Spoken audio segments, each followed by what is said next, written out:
Un Lauris Dārziņš tagad. Vārtu guvums nozīmēs neizšķirt. Vārti! Lauris Dārziņš, elegants noslēgums 2-2. 5 kārtas ir aizvadījis. Rīga joprojām ir spēlē.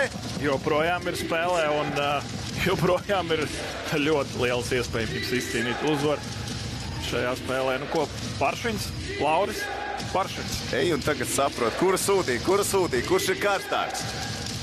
Paršiņš ir karstāks, un Paršiņš ļoti labi izpildīja iepriekš metienu. Jā, tagad apgriezt secību. Sāk Paršiņš.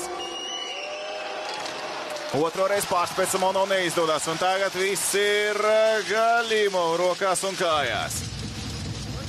Pretī tiek sūtīts Kečovs, nu viņam bija ātras rokas, to mēs redzējām.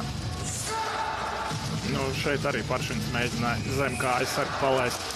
Diemžēl trāpīja pa nulli. Kečovs. Gaļimovs atsīts. Sērija turpinās. 7. kārta mūs tūlīt arī sagaida. Un tagad gan tiek sūtīts uz ledus Lauris Dārziņš. Ko darīs Lauris Dārziņš? Darīs to pašu vai ies uz otru pusi un metīs zem ķērēcīm? Tā ir dilēma. Ko tagad darīt vēlreiz? Nu, es domāju, ka otrais variants. Otrais variants, jā? Skatāmies Dārziņš. O, skaisti! Lauris Dārziņš vienkārši nogulda Samonovu bez variantiem. Nu, ļoti eleganti, ļoti meistarīgi ar garām rokām. Tā sašūpoja Vārtsargs, ka pilnīgi uz citu stūri aizbrauc Vārtsargs.